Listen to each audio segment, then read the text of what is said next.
Chers frères et sœurs, soyez bénis et que le notre Seigneur Jésus-Christ de Nazareth, en cette fin des temps, vous fortifie par sa droite toute puissante et que il vous garde votre cœur par-dessus tout. Alléluia. Et que votre cœur ne chavire pas. Soyez forts, persévérez, encouragez-vous les uns les autres et sachez que bientôt notre Seigneur Jésus-Christ revient. Alléluia. Ne vous découragez pas, fortifiez-vous. Alléluia. Par sa droite toute puissante. Dans le nom puissant de Jésus-Christ de Nazareth. Je suis encore heureux de continuer cet enseignement avec vous sur les blessures intérieures. Alléluia. Nous avons commencé par la généalogie, par les définitions de ce que c'est qu'une blessure intérieure. Nous avons parlé de quelques causes. Nous avons parlé des conséquences. Nous avons vu quelques exemples de personnes qui ont été blessées dans la parole de Dieu. Alléluia. Et aujourd'hui, nous voulons continuer encore sur cet enseignement. Et je vous avais déjà dit que cet enseignement sera divisé en deux parties. Nous avons vu déjà la première partie et nous allons voir maintenant la deuxième partie. Et la deuxième partie que je peux intituler comme les blessures de vos bergers, de ceux qui ont la charge du troupeau du peuple. Alléluia. Ou, si vous voulez, les blessures. Tout le monde, nous sommes appelés à servir au Seigneur. Le Seigneur, nous sommes tous des serviteurs, des servants de Dieu. Alléluia. Donc, les blessures des bergers. Alléluia. Englobés par berger, tous ceux qui sont à la charge du peuple. Alléluia. Que ce soit apôtre, que ce soit prophète, que ce soit, en tout cas, tous ceux qui sont appelés à un ministère quelconque dans l'église locale. Alléluia. Tous ceux aussi qui sont appelés à partir. Voilà. Qui ont des ministères itinérants. Alléluia. Qui ont des ministères aussi missionnaires. Toutes ces personnes-là. Alléluia. Quel que soit ce qu'ils font dans l'assemblée locale ou dans le corps du Christ. Alléluia. C'est de toutes ces personnes que nous voulons parler en ce jour. Donc, j'intitule mon thème la blessure des bergers. Alléluia. De ceux qui pèsent le troupeau. Alléluia. Donc, nous allons commencer. Alléluia. Il y a plusieurs causes, il y a plusieurs raisons qui blessent vraiment ceux qui sont au devant de la charge du troupeau. Alléluia. Le but, c'est de faire grandir le troupeau, c'est de veiller sur le troupeau, c'est de nourrir le troupeau, c'est de protéger le troupeau. Alléluia. Et souvent, ils sont confrontés à beaucoup de blessures. Alléluia. Et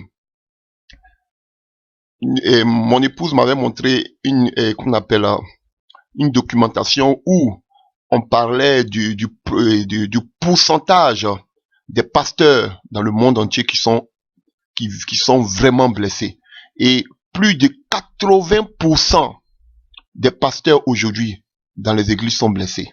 Plus de 80%. Alléluia.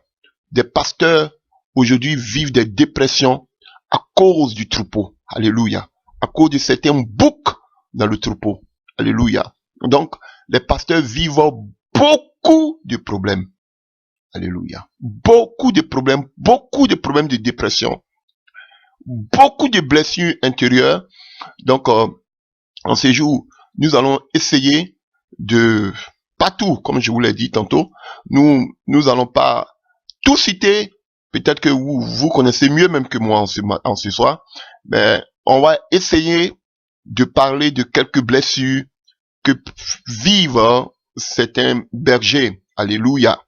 Donc, c'est à cela que nous allons nous atteler en ce soir. Essayer, avec l'aide du Saint-Esprit, d'essayer d'expliquer tout ce que les serviteurs, les servantes, tout ce que les bergers du troupeau vivent réellement comme blessures.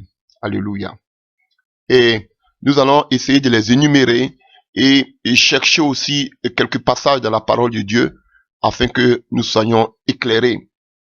Et ceci étant, la première des choses que je peux dire par rapport aux blessures des bergers, alléluia, ceux qui ont la charge du troupeau, voilà, je peux dire la première des choses que je remarque, que je constate, alléluia, c'est lorsque vous êtes dans l'œuvre du Seigneur, vous êtes dans la moisson du Seigneur. Et lorsque vous êtes devant certaines situations, que vous demandez l'intervention de Dieu dans une délivrance ou dans quoi que ce soit, vous attendez de Dieu qu'il intervienne dans une situation donnée et que la réponse ne vient pas. Alléluia. Ça fait très mal. Lorsque vous êtes confronté devant une situation, que ce soit dans la vie de quelqu'un, vous adressez des prières au Seigneur. Alléluia. Et vous voulez que le Seigneur réponde. Alléluia. Vous voulez voir la vie de cette personne changer, transformer. Et vous priez. Et vous voyez que sa condition part de mal en pire et que cette personne, par exemple, n'arrive pas à changer. On est tout un coup blessé, vexé. Alléluia. Ou bien quand vous voyez que peut-être, comme on va avoir un exemple, l'aide d'une délivrance, vous voyez que le Seigneur n'intervient pas, vous implorez le secours du Seigneur et que cela n'arrive pas. Alléluia, ça fait mal. C'est une blessure que beaucoup de serviteurs de Dieu, beaucoup de bergers vivent dans l'appel, dans l'église locale. Alléluia. Et ceci étant, nous allons prendre notre premier verset de ce jour. Et nous le voyons dans le livre de Matthieu, Matthieu 17, à partir du verset 14 à 21. Matthieu 17, à partir du verset 14 à 21. Alléluia. Matthieu 17. Alléluia. Matthieu 17, à partir du verset 14. Alléluia. À 21, nous le lisons. Au nom puissant de notre Seigneur Sauveur Jésus-Christ de Nazareth. Lorsqu'il fut arrivé près de la foule, un homme vint se jeter à genoux devant Jésus et dit, « Seigneur, aie pitié de mon fils, qui est lunatique et qui souffre cruellement. Il tombe souvent dans le feu et souvent dans l'eau. Je l'ai amené à tes disciples et ils n'ont pas pu le guérir. » Au verset 17, « Race incrédule et perverse, répondit Jésus. Jusqu'à quand serai-je avec vous? Jusqu'à quand vous supporterai-je? Amenez-le-moi ici. » Jésus parla sévèrement au démon qui sortit de lui et l'enfant fut guéri à l'heure même. Alors, les disciples s'approchèrent de Jésus et lui dirent en particulier, « Pourquoi n'avons-nous pas pu chasser ce démon? » Verset 20, « C'est à cause de votre incrédulité, leur dit Jésus. Je vous le dis en vérité, si vous avez de la foi comme un grain de sénévé, vous direz à cette montagne, transporte-toi d'ici là, et elle se transportera. Rien ne vous sera impossible. Mais cette sorte de démon ne sort que par la prière et par le jeûne. Alléluia. Voici une situation que vivaient les enfants de Dieu, les disciples de Jésus-Christ de Nazareth. On nous dit qu'un homme était malade, lunatique, alléluia, et qu'il souffrait cruellement. Il tombait souvent même dans le feu, souvent dans l'eau, alléluia. Et la Bible nous dit que ce monsieur, il a envoyé, parce que Jésus n'avait pas peut-être le temps, il a confié son enfant à ses disciples, aux disciples de Jésus, et il s'est rendu compte que les disciples de Jésus n'ont pas pu chasser le démon. Alors, on voit comment Jésus les reprend de façon farouche et Jésus ordonne au démon de libérer le corps de cet enfant.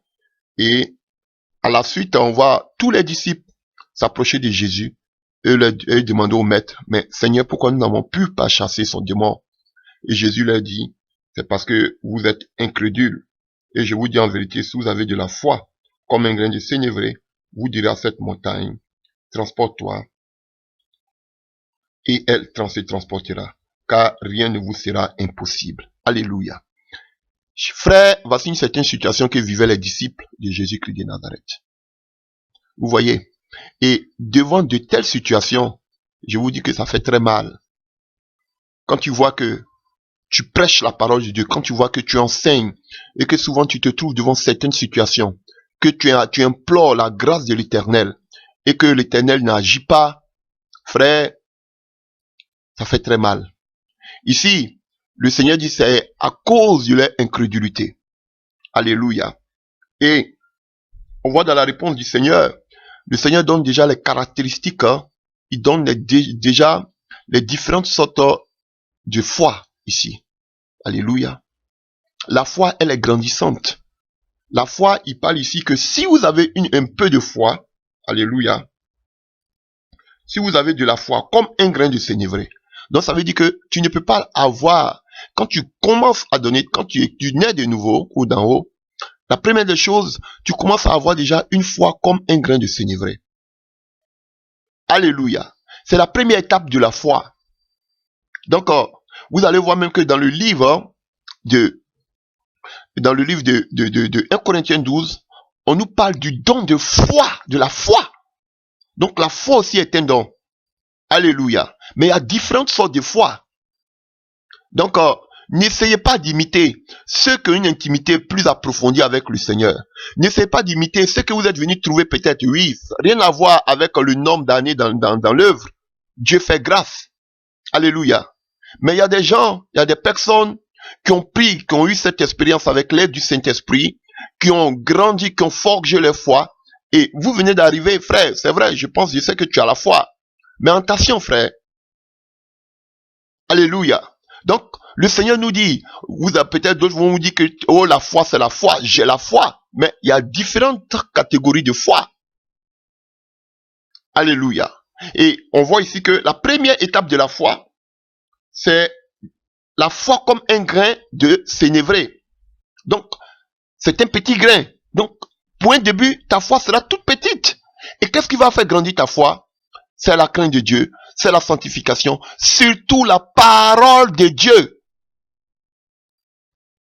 Alléluia. Seule la parole de Dieu pourra faire grandir ta foi.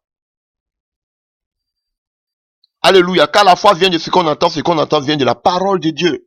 Seule la parole de Dieu. La mise en pratique de la parole de Dieu pourra augmenter ta foi, frère. Et ici, après le grain de sénévré, il dit quoi? Vous direz à cette montagne. On a la foi aussi qui déplace les montagnes. Alléluia. Donc, vous voyez, il y a différentes étapes de la foi. Alléluia. Alléluia. Et il y a la foi devant laquelle rien n'est impossible. Aucune situation. Alléluia. Je ne parle pas sur, je ne vais pas faire d'enseignement là-dessus, mais c'est bon de le savoir. Alléluia. Donc, vous voyez pourquoi le Seigneur commence par, si vous avez un peu de foi comme un grain de sénévré. Donc ça veut dire que les disciples même qui suivaient Jésus n'étaient même pas encore arrivés à la foi du grain de sénévré. C'était des suivistes, des gens qui suivaient Jésus-Christ, mais ils n'avaient aucune foi en eux. Parce qu'ils n'avaient jamais expérimenté ce que c'est que la foi. Parce que tout ce qu'ils faisaient, c'était de suivre seulement que le maître. Alléluia. Donc, frère, ça fait mal souvent. Quand tu es confronté à des problèmes, quand tu es devant certaines situations, et que tu invoques le Seigneur, quand tu veux peut-être la croissance de l'œuvre, et que tu invoques le Seigneur, et que tu vois que rien n'arrive, rien ne change, frère, ça blesse les serviteurs de Dieu. Ça blesse les bergers. Alléluia. Vous comprenez? Et c'était la situation que vivaient ici les disciples. Ils voulaient aussi faire la délivrance comme le maître, mais ils n'arrivaient pas à le faire. Ils étaient blessés. Comment nous, on n'arrive pas à le faire? Alléluia. On a vu les 7 fils de Séva qui essayaient de chasser un démon au nom de Jésus-Christ que Paul prêche, mais ils n'avaient aucune connexion avec ce Jésus-Christ de Paul. Ça, c'est une autre situation. Mais on parle dans le domaine précis, là où des personnes connaissent le Seigneur, nés de nouveau, et espèrent quelque chose du Seigneur qui ne vient pas. Alléluia. Et je voudrais vous donner un petit témoignage, pas un petit témoignage. Je vous dis souvent quand je prêche que dans l'œuvre par la grâce de Dieu que j'ai eu à faire, frère, j'ai rencontré beaucoup d'obstacles sur le chemin. J'ai rencontré beaucoup d'obstacles, du moins, sur le chemin. Il y a des frères avec qui on a commencé, des papas qui étaient dévoués, qui partaient avec nous même dans les recoins, les lieux les plus retirés. Alléluia. Et ces personnes-là, ils sont décédés. Beaucoup de personnes au milieu de nous sont décédées. Parce qu'il y avait beaucoup d'attaques. Alléluia. Beaucoup aussi n'étaient pas affermis. Alléluia. C'était difficile. Il fallait gérer constamment sa croissance spirituelle, sa vie spirituelle. Parce qu'on était confronté à beaucoup d'attaques spirituelles. À beaucoup de combats spirituels. On partait pour défier les forces occultes. Là où des gens n'ont jamais entendu parler de Jésus. Frère, c'était réellement des combats. Et on a perdu. Je me souviens que déjà, il y a 2 papas au milieu de nous qui sont partis. Il y a des frères qui sont partis. Alléluia. Et je vous disais que une personne même a eu à rendre l'âme dans mes mains.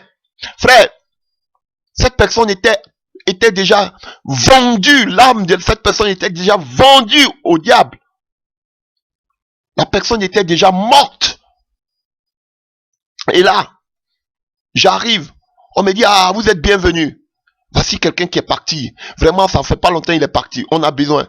On me dépose la personne. Je rentre dans la maison, dans la chambre. Je prie sur cette personne. Je prie. Je dis, ah, c'est un petit problème. Ah, le Seigneur va faire le miracle. Il va ressusciter. Il va ressusciter. Frère, la personne était dans ma main, morte. J'ai dit, il va ressusciter, c'est un petit problème. Orgueil, parce que je voyais ce que le Seigneur faisait par mes mains. Frère, je suis resté prier. J'ai dit, Seigneur, oh, je ne veux pas que tu me mettes la honte. Seigneur, glorifie-toi. Vous voyez? Est-ce que c'est parce que j'étais incrédule ou bien c'est parce que je cherchais la gloire? Cher frère, je comprends, je sais. Il y a des situations comme ça où vous êtes confrontés. Là, on vous amène un paralytique. Vous prêchez le Jésus qui fait des miracles. On dit, voici le paralytique, on veut voir ton Dieu. Tu pries, tu as tout le vel. Et tu vois le paralytique ne se lève pas pour marcher. Tu es blessé, tu te dis, mais où est ce Dieu? Ça, même si tu n'es pas fort, tu auras toi-même le doute en toi. Alléluia. Je vous rends ce témoignage. Pour ne pas que vous puissiez douter, mais pour vous affermir, pour savoir à quel niveau vous êtes. C'est bon d'avoir la foi. C'est pas pour vous décourager, mais pour vous dire combien de blessures ces serviteurs, ces bergers, vous voyez, souvent même quand vous venez vers ces bergers et vous les expliquez vos problèmes, qu'ils prient pour vous, que vous ne voyez pas la solution, qu'est-ce que vous faites? Vous êtes prêt à aller chercher d'autres bergers ailleurs, ou bien d'autres pasteurs ailleurs. Et qu'est-ce que vous dites souvent? Ah, ce pasteur-là, il n'est pas puissant. C'est ce que vous dites souvent. Et ces jeunes de pasteurs sont blessés. Alléluia. Je me souviens qu'un jour, j'étais en vacances et je suis revenu là où on avait commencé l'œuvre. Et quand je suis venu, tous les fils dans la foi étaient contents de me voir. Ils m'ont dit, ah, tu es la bienvenue, vraiment. On a un frère vraiment qui est gravement malade, qui a donné sa vie au Seigneur. J'ai dit, ah, ça c'est une très bonne nouvelle. Je n'avais même pas déposé mes affaires que nous sommes allés dans la maison de cette personne. C'était quelqu'un qui jouait au rugby, qui avait une grande forme, il était vraiment robuste. Et il a donné sa vie au Seigneur et tout d'un coup, il est tombé malade. Alléluia. Et les frères me disent, en tout cas, viens, tu as prié pour lui. Je suis parti. J'ai dit, ah, ça c'est un petit problème. J'étais orgueilleux dans le passé. Parce que je voyais ce que Dieu faisait par mes mains. Frère. Donc, j'arrive, je dis, c'est un petit problème. Et quand j'arrive auprès de cet homme qui était là couché, je commençais à lui parler de la puissance du Saint-Esprit. Je commençais à lui parler de la guérison et de la délivrance. Je commençais à lui parler de la puissance de guérison. Le Seigneur va te faire lever maintenant au nom puissant de Jésus. Pendant que je commençais, je dis, ferme-moi les yeux. L'Esprit de Dieu qui me dit, non, arrête de lui parler de la guérison. J'ai dit, mais pourquoi? J'ai parlé avec l'Esprit de Dieu. Je lui ai dit, mais c'est pas possible, Saint-Esprit de Dieu. Je vais parler avec du Saint-Esprit. Je vais lui parler de la guérison. Parce que je sais que tu vas le guérir. Tu es présent. Tu as trop fait avec moi. J'ai trop vu. Ça, c'est un petit problème. L'Esprit de Dieu me dit non. J'ai dit, mais qu'est-ce que tu veux que je lui dise? Il me dit, l'Esprit de Dieu, je vous dis la vérité, il me dit, parle-lui de la vie après la mort. Je lui ai dit, mais Esprit de Dieu, Saint-Esprit, c'est pas possible. Je lui ai dit, mais Seigneur, pourquoi je vais lui parler de la vie après la mort? Il va guérir. Tu vas le guérir. Pourquoi je dois lui parler de la vie après la mort? Il me dit, parle-lui de la vie après la mort. Je dis, mais c'est pas possible.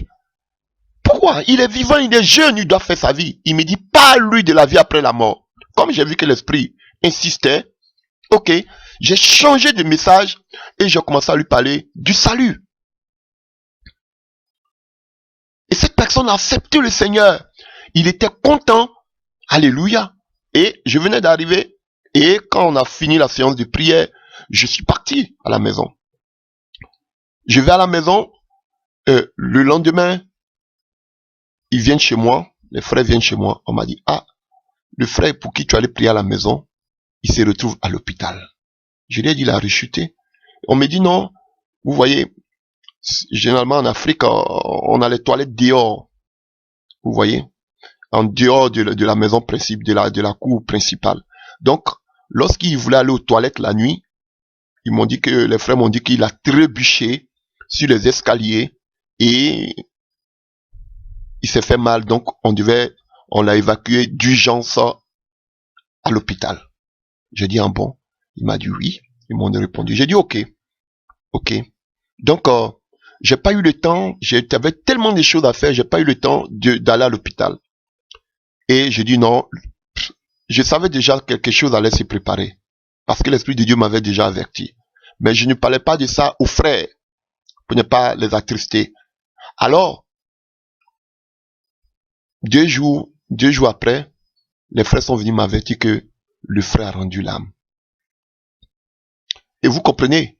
Et j'ai demandé comment il a rendu l'âme.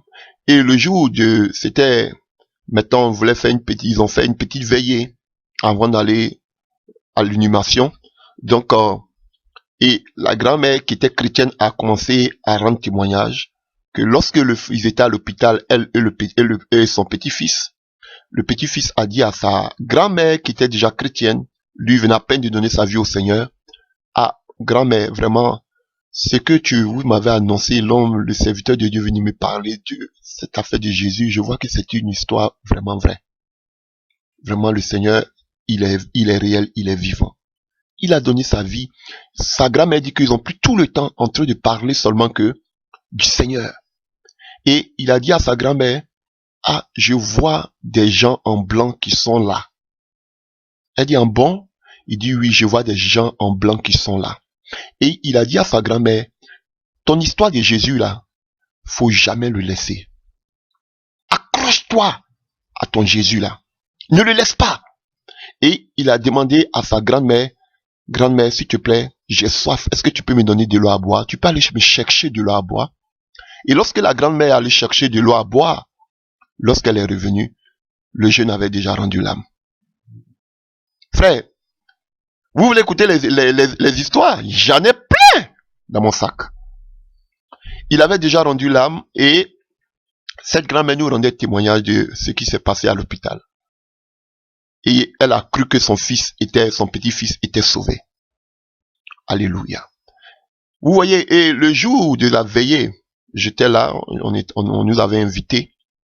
Et comme c'était un ami de classe de quelques frères avec qui nous prions, donc on était tous là.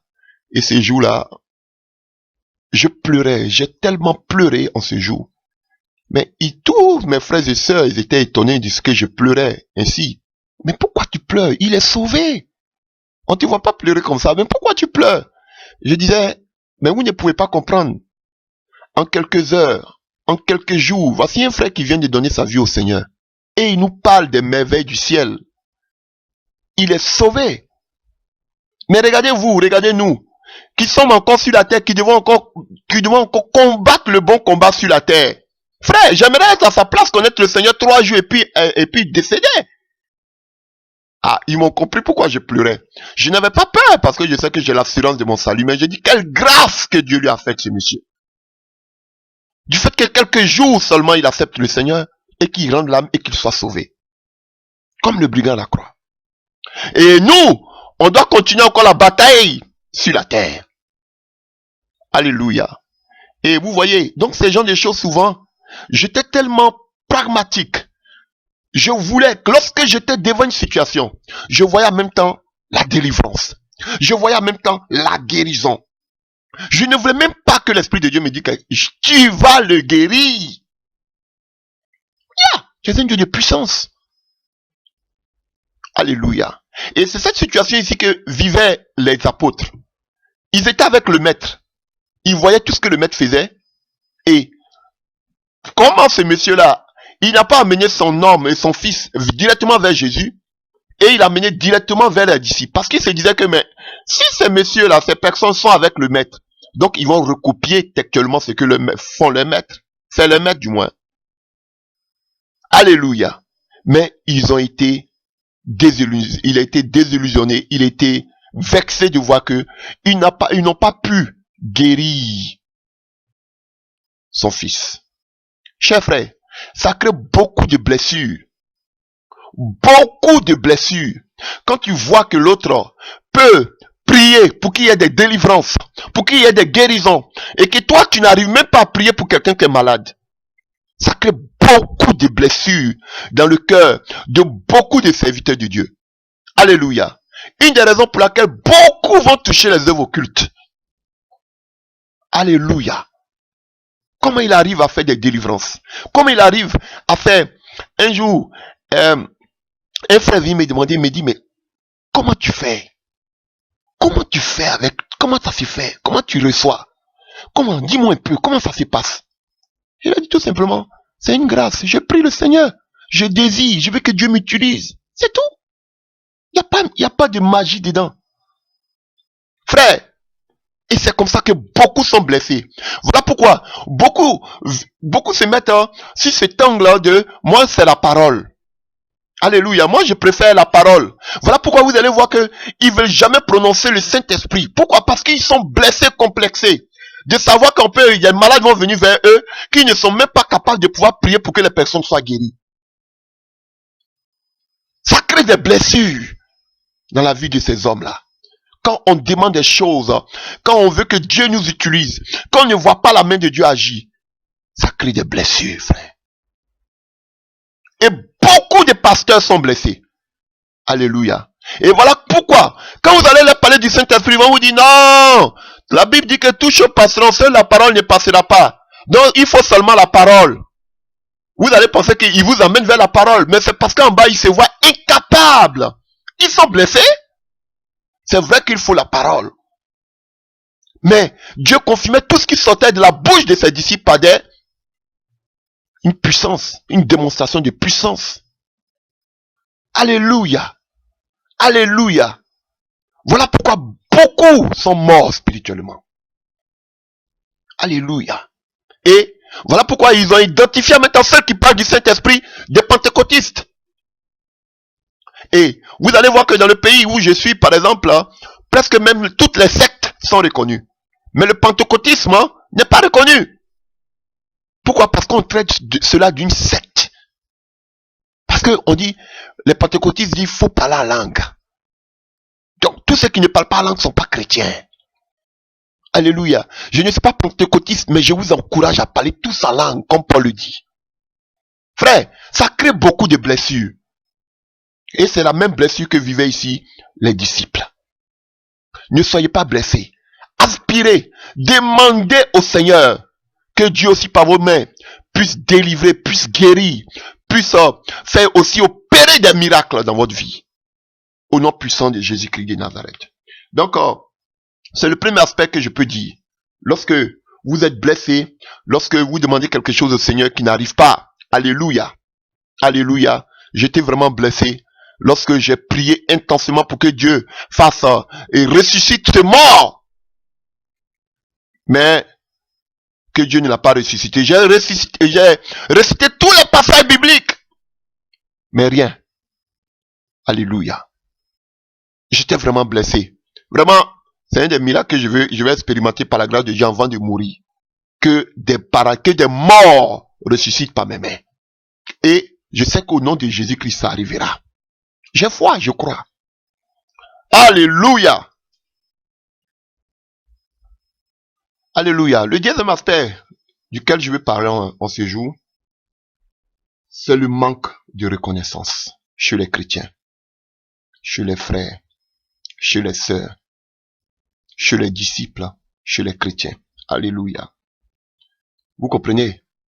Le manque de reconnaissance vis-à-vis, non seulement du Seigneur. Alléluia. Chacun peut dire que je suis reconnaissant vis-à-vis du Seigneur. Mais le Seigneur passe toujours par des canaux, par des biais pour pouvoir se manifester dans votre vie. Le manque de reconnaissance vis-à-vis de ceux qui vous ont aidé dans la foi. Alléluia. Il y a beaucoup, alléluia, qui ont été, un temps soit peu, l'objet de beaucoup d'attaques, l'objet des attaques occultes, et qui se sont confiés à certains serviteurs de Dieu, à certains bergers, qui ont prié pour eux. Mais lorsque Dieu opérait, ou bien ils avaient des blocages quelque part dans leur vie, lorsque le berger a prié, et que Dieu a ouvert les portes, c'est fini, on les a plus revus. Quand tu saignes, quand tu te donnes à fond, toi, ton foyer, ta famille, c'est vrai que vous ne devez pas entendre en retour quelque chose de ses frères, mais c'est toujours agréable de voir que ces frères pour qui tu as prié, ces frères pour qui tu as tant jeûné, viennent aujourd'hui pour dire, ah vraiment, tu étais une source de bénédiction pour moi. Dieu a fait de grandes choses par ton canal dans ma vie. Frère, c'est rare de voir ces gens de personnes aujourd'hui de nos jours. Alléluia. Ils se comportent avec toi, avec ces bergers, comme si vous n'avez jamais été pour eux une source de bénédiction. Comme si vous n'avez jamais prié pour eux. Alléluia. C'est là qu'ils trouveront tous les méchancetés à vous dire. Et voilà pourquoi un frère me disait un jour que si tu ne changes pas, il me disait un jour, si tu ne changes pas ta manière de faire l'œuvre de Dieu, mais tu seras toujours pauvre. Je lui ai dit, je préfère, je ne compte pas si un homme. Alléluia. Vous comprenez? Il me disait, c'est pendant que les chrétiens ont des problèmes que tu dois chercher à les dépouiller. Alléluia. Je vous dis la vérité. C'est un pasteur, hein? J'ai dit, bon, il m'a dit, oui, c'est maintenant pendant qu'ils ont des problèmes que tu dois les dépouiller. Parce que lorsqu'un chrétien, tu pries pour lui, tu gênes pour lui, lorsque tout va bien dans sa vie, tu ne le vois plus. Il ne te reconnaît plus. Il te traitera de tous les noms. Il te dira même que tu es un escroc. Il cherchera même plus ton numéro, il cherchera même plus à te voir. Pourquoi? Parce que toutes ses prières sont exaucées. J'ai souri, et puis j'ai dit, ok, j'ai continué mon chemin. Alléluia. Combien de personnes ne sont pas reconnaissantes vis-à-vis des personnes qui les ont aidés dans la foi, qui les ont soutenus, qui les ont... Alléluia. Parce que quand vous voyez le psaume 23, c'est pas... David ne le dit pas à la volée, parce que David l'a vécu. Il était aussi un berger. Alléluia. Quand il y a le berger, la brebis n'a plus peur. Et vous voyez l'histoire des bergers en Israël. Comment le berger se donnait la peine pour les brebis en Israël. Même à l'hiver, le berger était toujours là. Il donnait sa vie, il était obligé de protéger son troupeau contre les bêtes féroces qui devaient venir la nuit pour chercher à dévorer le troupeau. Ce sont des réalités. Alléluia. Et quand David dit, l'Éternel est mon berger, je ne manquerai de rien. Frère, c'est parce qu'il sait. Il sait que quand il est là en tant que berger, la brebis est rassuré. Il me conduit vers des verts pâturages.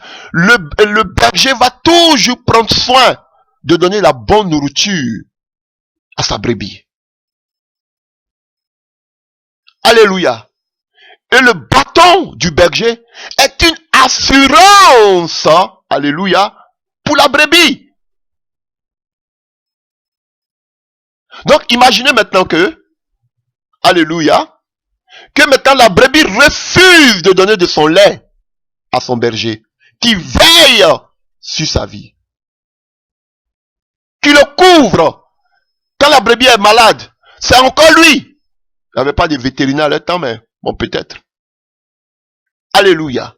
Alors, mais pourquoi ne pas donner un peu de ton lait à ton berger, à celui qui te garde, à celui qui veille sur ton âme, à celui qui prie pour toi? Alléluia. Le berger doit recevoir quoi? Un double honneur, nous dit la parole.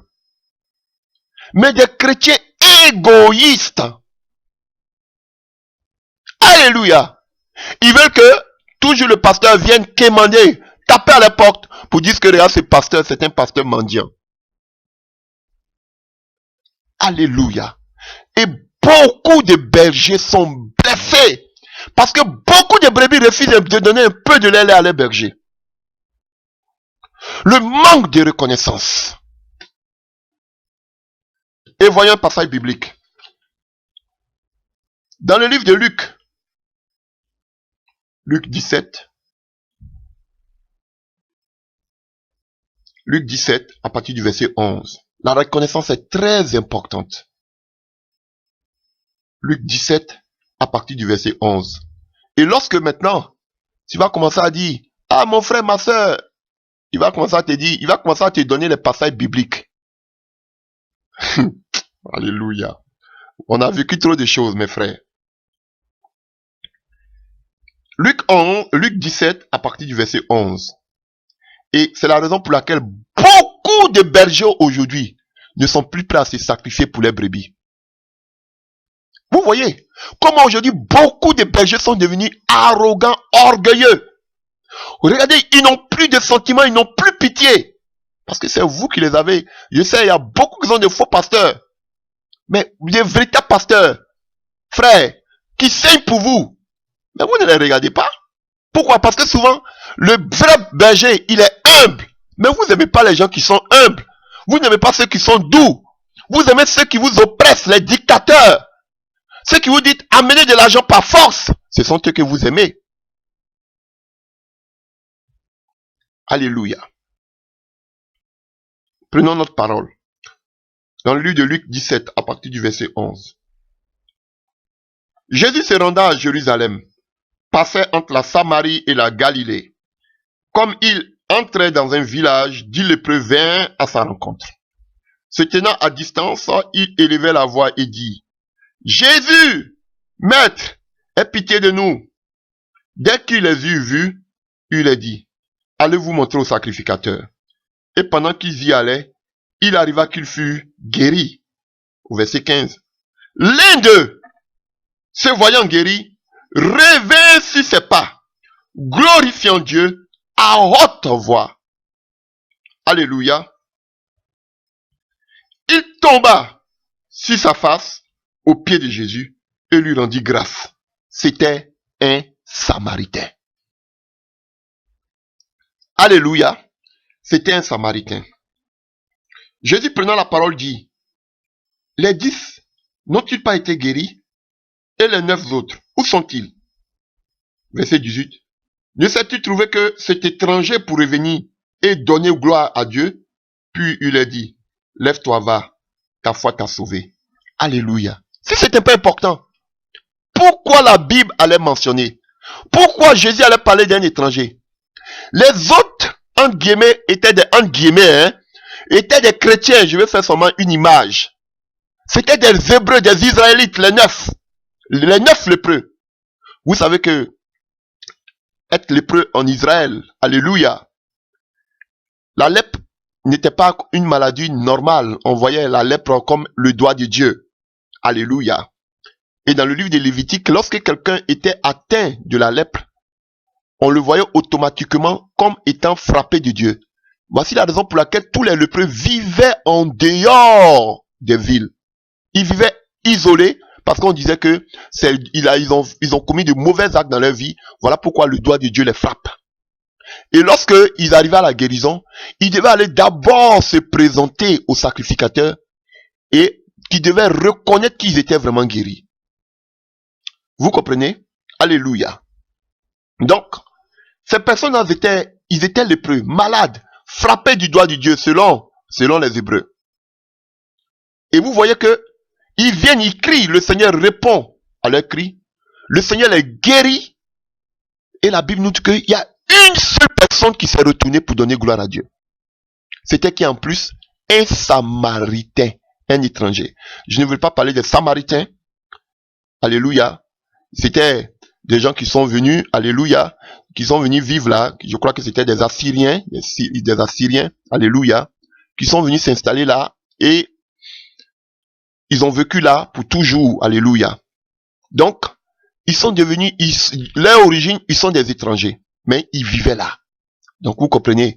Et vous pouvez voir l'intervention entre la femme samaritaine et Jésus-Christ de Nazareth dans le livre de Jean. Et vous comprenez. C'était des personnes étrangères. Et vous voyez aussi l'histoire du bon Samaritain. C'était des gens qui n'étaient même pas chrétiens qui rendaient gloire à Dieu. Et Jésus a précisé, c'est seulement cet étranger-là. Ah, mais les chrétiens n'avaient pas le temps. Ils n'ont pas le temps. Ils viennent, ils remplissent les bancs, ils chauffent les bancs. Lorsqu'ils ont eu ce qu'ils veulent, ils sortent, ils sont partis. Les chrétiens ne sont pas reconnaissants. Mais quelqu'un qui n'est même pas chrétien, il vient une fois, il voit ce que le Seigneur fait. En même temps, oh, on a vu l'exemple de Zachée à Jéricho. Alléluia. Lorsque le Seigneur lui a dit, je rentre dans ta maison, sa vie a changé. Il a décidé de rendre tout ce qu'il avait, comme à tous à qui il devait. Alléluia. C'est ça. Mais les chrétiens, ils sont pas reconnaissants. Les 9 lépreux qui étaient des chrétiens, ils sont pas revenus donner gloire à Dieu. Lorsqu'ils ont eu ce qu'ils veulent, ils veulent un enfant, Dieu donne un enfant, l'enfant, mais vous ne les reverrez plus jamais. Ils sont malades, Dieu les guérit, vous ne les reverrez plus jamais. Ils ont des blocages, des situations qui sont bloquées. Dieu intervient, vous ne les verrez plus jamais. Frère, je vous dis la vérité. Alléluia. Je vous parlais une fois ici de quelqu'un qui était malade du sida. Alléluia. Et cette personne-là fut guérie du sida. Et tellement qu'on l'avait même chassée du travail parce qu'on pensait qu'elle était atteinte du sida. Et que les analyses sont venues, elle a prié les analyses, elle allait faire les analyses comme je vous ai dit en Hollande, en Belgique. Elle est revenue avec les analyses, ils ont refait les analyses, ils ont vu qu'elle n'était pas malade. Donc on l'avait même renvoyé de son travail, il y avait un procès pour ça. On devait lui faire un rappel de tout ce qu'elle avait perdu, mais c'était bloqué à cause de ce dossier. Mais frère, je vous dis la vérité, cette personne-là a gagné, j'ai prié, le Seigneur me dit elle va gagner le procès. Elle a gagné le procès. Elle a eu des centaines de mille d'euros. Je ne l'ai plus vu jusqu'à aujourd'hui. J'ai tellement d'exemples. Je ne l'ai plus vu jusqu'à aujourd'hui. Dieu a fait le miracle. Non seulement elle était guérie, en plus de ça, la vie de ses enfants restaurée. En plus de ça, elle a gagné le procès.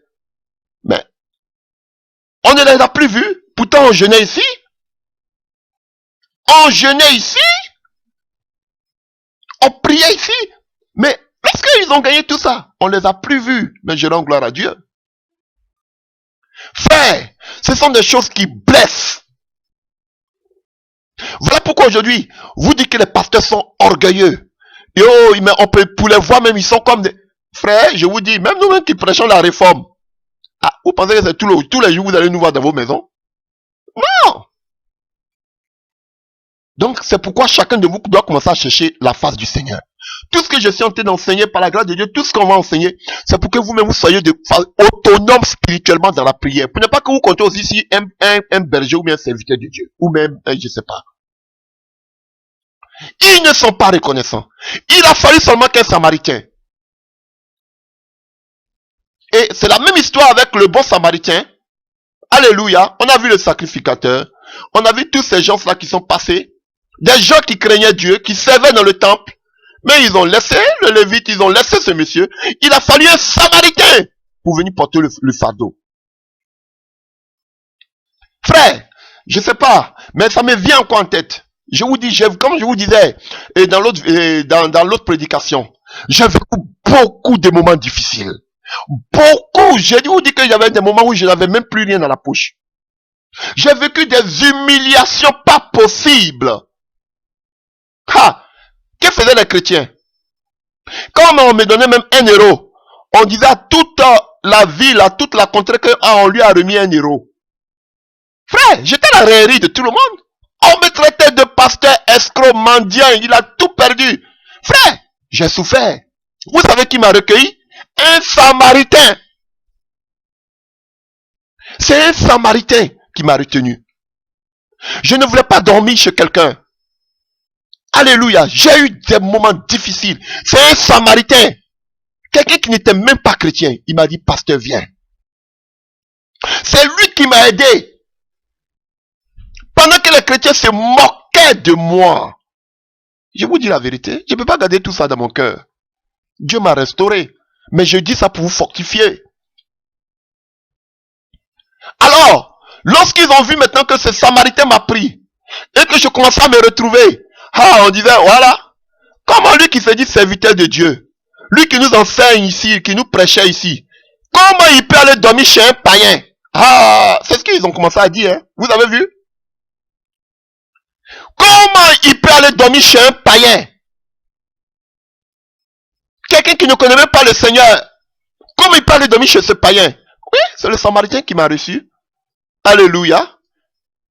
Quand ça chauffait, quand Hérode voulait tuer Jésus, où Jésus est parti? Il n'était pas en Égypte. Les Égyptiens étaient des chrétiens. Quand ça chauffait avec Abraham, où Abraham est allé? Il n'est pas allé chez Abimelech. Alléluia. Quand ça chauffait, la famine était en Israël, où Jacob envoyait ses enfants. Dites-moi, c'est pas en Égypte. On ne s'éternise pas là-bas. Mais on passe par là-bas aussi souvent. Frère, je vous dis, quand il y a des difficultés, tu ne vois aucun chrétien, chacun ferme sa porte. Mais qu'ils ont besoin, quand il y a des besoins, pasteur, oh, mon frère, serviteur de Dieu, s'il te plaît. Mais lorsqu'ils ont eu ce qu'ils veulent, ils sont partis. Voilà pourquoi je vous encourage à ne pas mettre votre foi sur un homme. Comptez sur le Seigneur. Et je vous le dis. Je dis à tout le monde, vous le comprenez, à tous ceux qui veulent l'écouter. Je dis au Seigneur, élève-moi, donne-moi ce qu'il me faut pour que je le prêche, ce que tu mets sur ma langue. Je ne mange pas chez quelqu'un. Ce que le Seigneur met sur ma bouche, je vous dis. C'est pas quelqu'un qui paye ma maison. Je me suffis par la grâce de Dieu. Alléluia. Des personnes qui ne sont pas reconnaissantes. Et cela blesse les serviteurs de Dieu. Et ils attendent que le serviteur de Dieu vienne quémander pour qu'on le traite de tous les mots. Sans oublier même que ces serviteurs de Dieu ont des enfants, ont aussi des femmes. Voilà pourquoi je dis beaucoup d'entre eux se tournent aujourd'hui vers la prospérité. C'est encore aussi de votre faute. Parce que vous ne soutenez pas ceux qui vous annoncent l'évangile. Et maintenant, on est tous des sacrificateurs, on connaît tout. Nous tous on a la parole. On n'a plus besoin de pasteurs. Frère, vous le dites, mais ce n'est pas de bon cœur. C'est parce que vous êtes égoïste.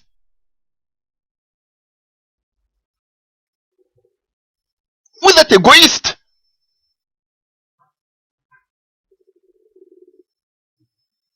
Je vous dis la vérité. Presque toutes les œuvres que j'ai eu à faire, j'étais le premier à mettre toujours la main à la poche. Pourtant, je jeûnais pour eux. Je prie pour eux. J'enseignais la parole. Mais je suis le premier qui mettait la main à la poche pour payer le local où on priait. Et puis ils sont là. Voilà pourquoi vous aimez les pasteurs dictateurs. Lui il va s'enrichir sur nous. Frère, je n'ai pas besoin de votre argent. Voilà pourquoi je vais vous dire ce que je pense. Pas par blessure. Alléluia. C'est ce qui est la vérité. Voilà pourquoi aujourd'hui, vous voyez tous ces pasteurs-là, ils sont insensibles. Vous voyez aujourd'hui, Même ceux qui vous prêchent la réforme, ils viennent prier à vous une fois, et puis ils sont partis, vous ne les voyez plus. Hein. C'est chacun pour soi. Parce que vous n'êtes pas reconnaissant. Je ne dis pas tous, mais la plupart. Et voici un exemple qu'on vient de voir. Si 10, un seul est revenu, et puis encore un étranger.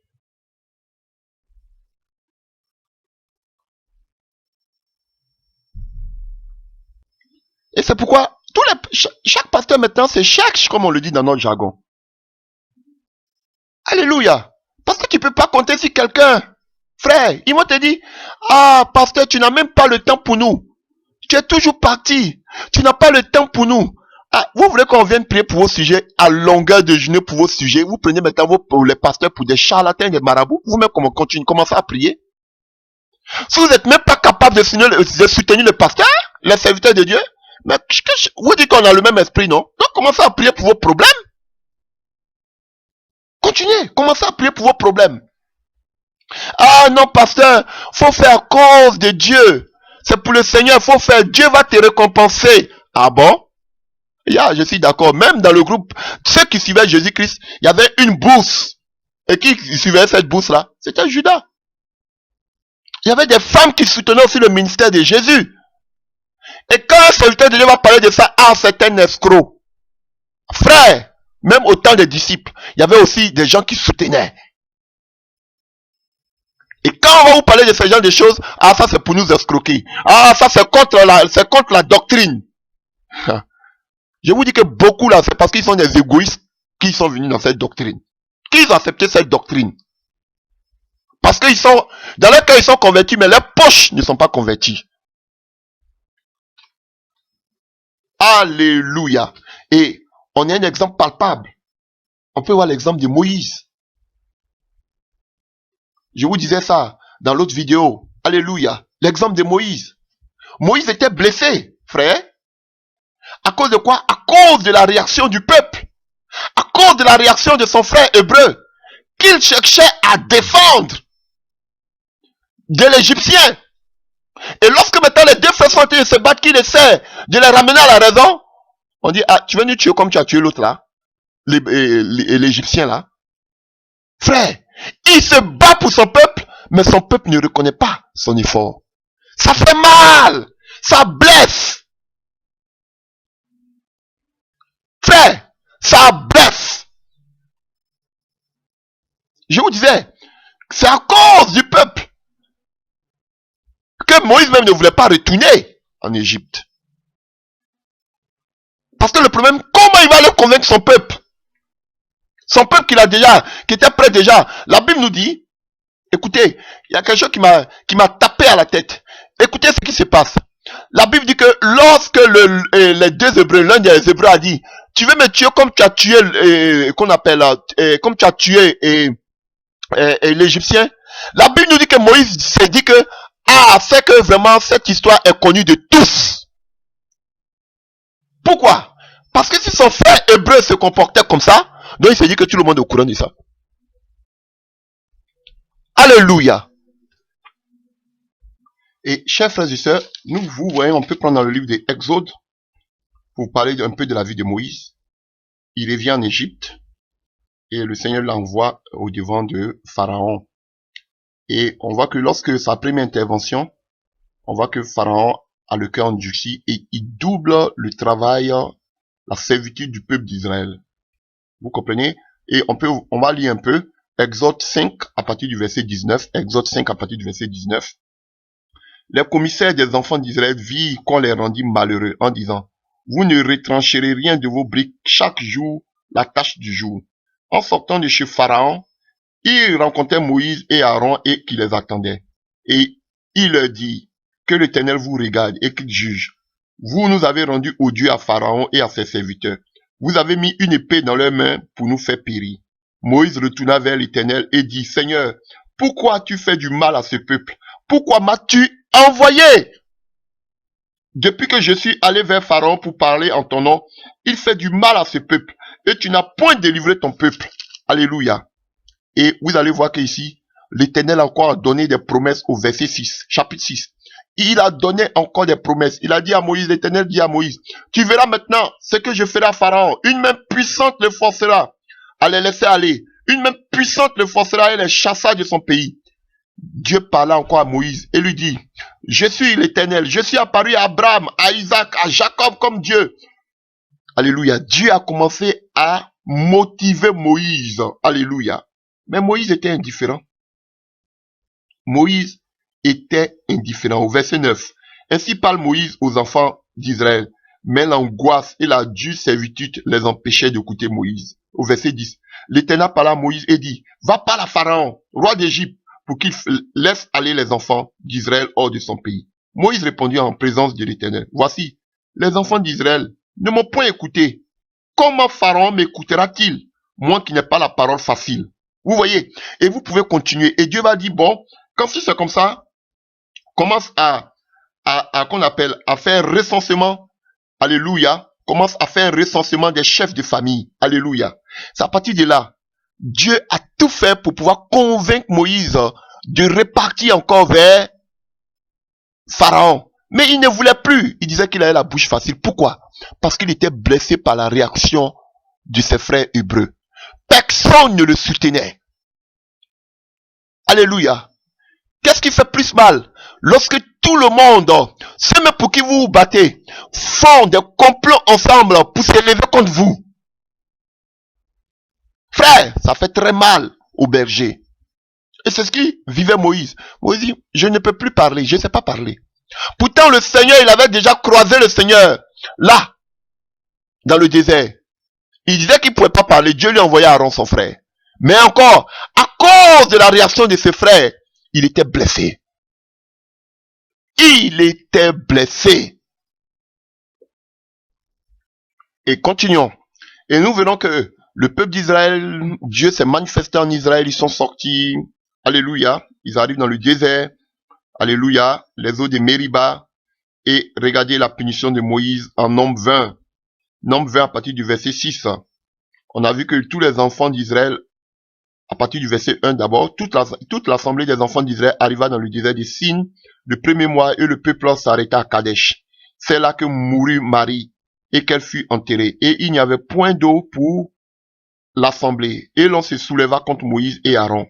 Le peuple chercha querelle à Moïse et dit, que n'avons-nous expiré quand nos frères expiraient devant l'Éternel? Pourquoi avez-vous fait venir l'assemblée de l'Éternel dans ce désert pour que nous y mourions, nous et notre bétail? Pourquoi nous avez-vous fait monter hors d'Égypte pour nous amener dans ce méchant lieu? Ce n'est pas un lieu où l'on puisse s'aimer et il n'y a ni figuier, ni vigne, ni grenadier, ni de l'eau à boire. Moïse et Aaron s'éloignèrent de l'assemblée pour aller à l'entrée de la tente d'assignation. Ils tombèrent sur leur visage et la gloire de l'Éternel leur apparut. L'Éternel parla à Moïse et dit, prends la verge et convoque l'assemblée, toi et ton frère Aaron. Vous parlerez à leur présence au rocher et il donnera ses eaux. Tu feras sortir pour eux de l'eau du rocher et tu abreuveras l'assemblée de leur bétail. Moïse prit la verge qui était devant l'Éternel comme l'Éternel lui avait ordonné. Moïse et Aaron convoquèrent l'assemblée en face du rocher et Moïse leur dit, écoutez donc, rebelles, est-ce de ce rocher que nous vous ferons sortir de l'eau?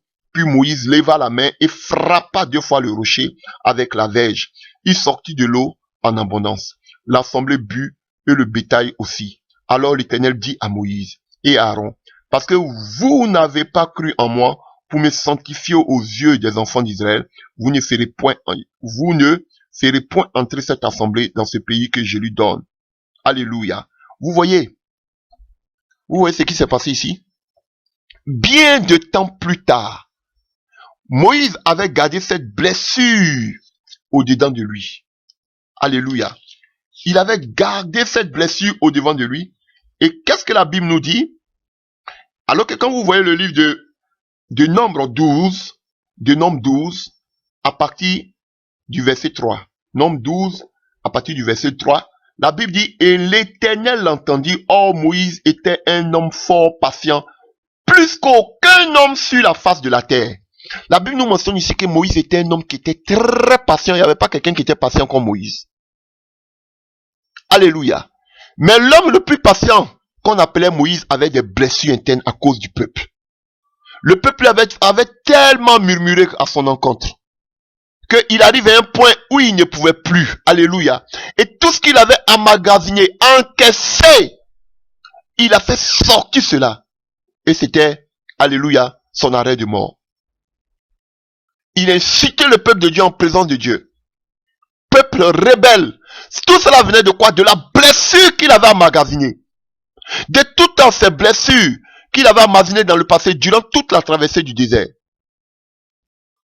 Et ça lui a coûté quoi, frère? Ça lui a coûté de ne point entrer dans la terre promise. Vous voyez? Et c'est ce que j'essaie de vous dire. Si vous n'essayez pas de régler ce qui est passé, vous ne pourrez pas avancer. Vous ne pourrez pas vous fixer des objectifs. Tôt ou tard, cela reviendra au galop. Alléluia. Comme dit cet adage français. Tôt ou tard, il reviendra au galop. Il faut s'en débarrasser. Et c'était ça avec Moïse. Il ne voulait pas parce que le peuple avait déjà blessé une fois. Il avait peur que le peuple le blesse une seconde fois. Mais c'était sa vocation. Il n'a pas traité cela. Il prenait tout son temps à s'occuper de son peuple, sans savoir que lui-même il avait besoin aussi d'une guérison interne. Il a négligé cette guérison interne, mais cela a ressurgi dans le futur. Et cela était catastrophique pour lui. Frère, ça fait un exemple palpable. Des blessures. Et on a vu la colère qu'il a poussée pour frapper le rocher. À 2 reprises. Vous voyez, la réaction face aux blessures amène la colère, la fureur, les paroles dures, comme on l'a vu. C'est ce qui s'est passé ici avec Moïse. À cause du peuple. Et vous voyez-vous combien de migraines, combien qu'on appelle de blessures intérieures, les chrétiens donnent à ces bergers, combien de pasteurs sont dépressifs. Alléluia. Ils doivent gérer. Et regardez, la plupart d'entre eux, ils ont des foyers déchirés. La plupart de ces pasteurs, de ces véritables pasteurs, ils n'ont même pas le temps de s'occuper de leurs foyers, de leurs familles, de leurs enfants. Vous voyez que la plupart même des pasteurs ont les enfants les plus mal éduqués. Parce qu'ils ne prennent jamais soin de s'occuper de leurs femmes et de leurs enfants. Ils prennent toujours soin du peuple. Qui s'occupait de la femme de Moïse? C'était Jéthro. Moïse n'avait pas le temps pour Gershom. Il avait le temps seulement que pour le peuple. Et encore, ce sont les mêmes chrétiens le lendemain qui diront, mais regardez les enfants du pasteur, ils sont mal éduqués, ils ne respectent même pas. Mais s'il a pris tout le temps à s'occuper de vous et vos problèmes. Alléluia. C'était un problème que vivait Moïse. Alléluia.